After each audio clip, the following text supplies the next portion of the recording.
In this problem, we're going to find the product of two matrices C and B. Matrix C we can see is a 3 by 2 matrix, and matrix B is a 2 by 3 matrix. Because the number of columns in matrix C equals the number of rows in matrix B, we can find this product. In addition, we know that the matrix is going to be a 3 by 3 matrix. To find the entries in the matrix, what we're going to do is multiply the rows in matrix C by the columns in matrix B. So for example, we go 4 times 1 plus 6 times 0 to get the entry in row 1, column 1. If we want the entry in row 2, column 1, we multiply row 2 vector in matrix C by the column 1 vector in matrix B. So it's going to be 1 times 1 plus negative 3 times 0.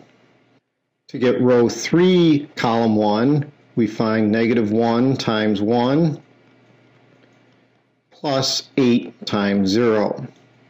Now we're going to get row 1, column 2. So we multiply row 1 by column 2. 4 times negative 2 plus 6 times 3.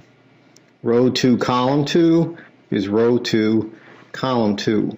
1 times negative 2 plus negative 3 times 3.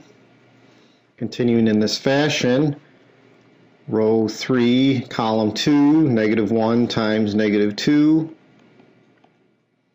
plus 8 times 3. Finally, we're going to get the last column.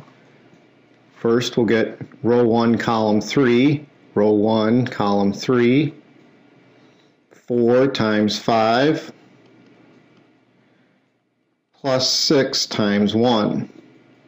And then we're going to do 1 times 5 plus negative 3 times 1. Finally, negative 1 times 5 plus 8 times 1. So we evaluate each expression. Here we get 4. 1 plus 0 is 1. Negative 1 plus 0 is negative 1. Negative 8 plus 18 is 10. Negative 2 plus negative 9 is negative 11. 2 plus 24 is 26. 20 plus 6 is 26. 5 plus negative 3 is 2. Negative 5 plus 8 is 3. And again, we can see that we end up with a 3 by 3 matrix.